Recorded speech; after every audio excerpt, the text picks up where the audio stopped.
Lep pozdrav vsem skupaj. S kolegico Romano sva ravno kar končala pogovore s vodstvom sindikata Pergan. Šlo je po eni strani za njihov obisk pri nas, potem ko so obiskali tudi že nekatere druge parlamentarne stranke. Seveda pa se nismo na tem pogovoru mogli izogniti najbolj aktualnim problemom, predvsem situaciji, ki nas čaka prihodnje leto.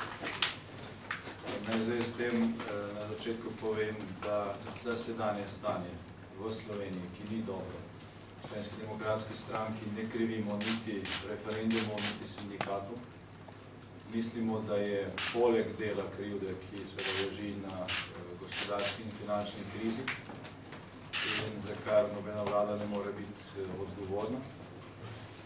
Ključen razlog za sedanje stanje je predvsem nesposobno vladanje zadnjih 3 let, sprejetje nekterih napačnih, predvsem pa nesprejetje potrebnih ukrepov, ki bi Slovenijo popeljali na pot hitrejšega okrevanja, in da iskanje krivde v nekih blokadah sindikata ali referendumov zgolj poceni izgovor. Mi ne vidimo rešitve v tem, da v Sloveniji ukinemo sindikate pa referendume, ampak vidimo rešitve, in to smo povedali tudi kolegom iz Pergama, prvič v reafirmaciji in rehabilitaciji socialnega dialoga. Socialni dialog je v Sloveniji relativno dobro funkcioniral vse od osamosvojitve pa do začetka mandata te vlade. Zato, da ta socialni dialog rehabilitiramo, bomo skušali tudi prihodnji teden v Slovenski demokratski stranki v okviru te volilne kampanje z nekim dogodkom sami prispevati, da je za socialni forum, za odprti forum, ki bo 23.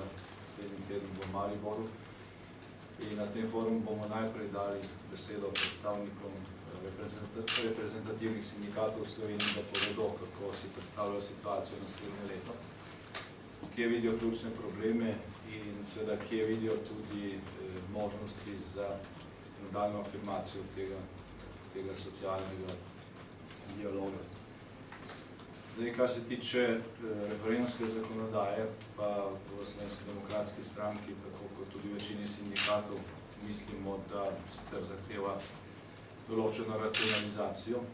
Ne zahteva, ne smatramo pa, da je to, da odpravimo referendume, neka pot k izhodu iz krize. V Slovenski demokratski stranki smatramo, da je v Evropi veliko dobrih izkušenj, recimo v Švici, kjer ljudje preko referendumov sprejemajo tudi več odločitev kot v Sloveniji.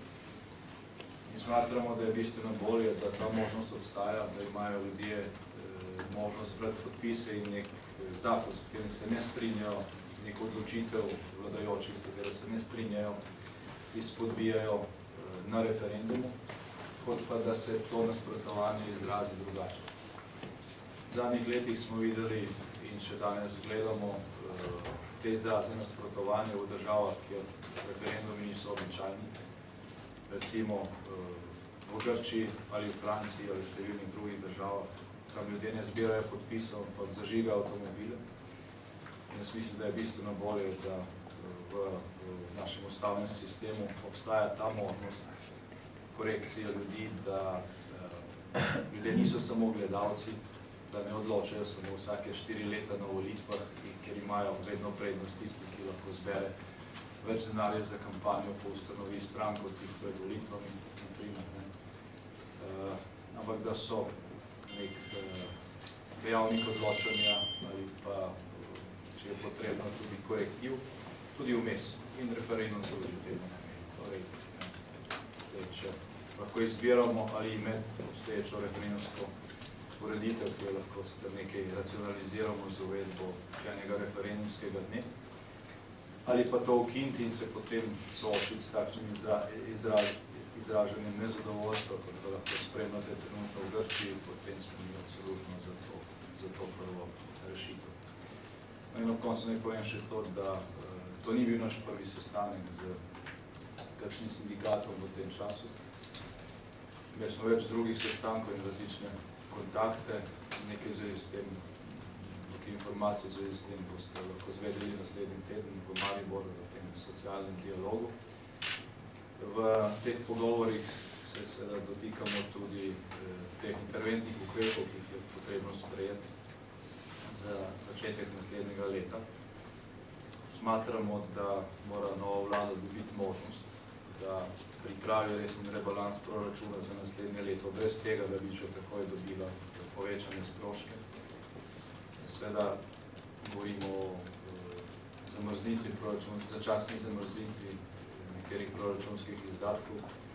Smatramo tudi, da je potrebno, da novi zakonodajalec, se pravi novi državni zbor, takoj po objavi rezultatov in po konstituiranju napade ta problem brez tega, da se zdaj čaka na novo vlado.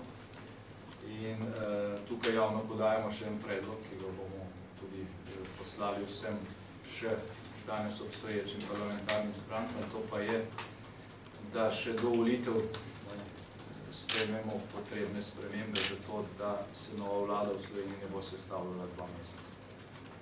Kakorkoli je doslej bil rezultat bolj ali manj jasen na dosedanjih volitvah. Vedno smo potrebovali praktično 2, ponekod tudi včasih tudi 3 mesece za to, da se je oblikovala nova vlada. Kajti postopek je dvofazen, je kompliciran, parlament pravzaprav 2-krat odloča o vladi. Dovolj je, da imamo enofazni postopek, tako kot ga poznajo praktično vse druge države parlamentarne demokracije. Predsednik podeli mandat za sestavo vlade, mandatar sestavi vlado in parlament glasuje po zaupnici. Po 2 tednih je lahko takšen postopek končan. Pri nas gre to vse preko 2 faz, po dolgih rokih in še se bo to ponovilo. Tudi po teh volitvah, potem seveda Slovenija nima nobene možnosti, da vlada dobi pred koncem leta, nima niti možnosti, da vlada dobi pred koncem januarja in zaradi tega treba ta postopek skrajšati. Obstoječa struktura parlamentarnih strank bo za državo in za prihodnost naredila največ, če zdaj še tem mandatom skrajša ta postopek in omogoči, da se po naslednjih volitvah vlada imenuje, oblikuje v roku 2 tednov. Na ta način, če hočete, da če špekuliramo številkami, bomo v Sloveniji prihranili najmanj 200 milijonov.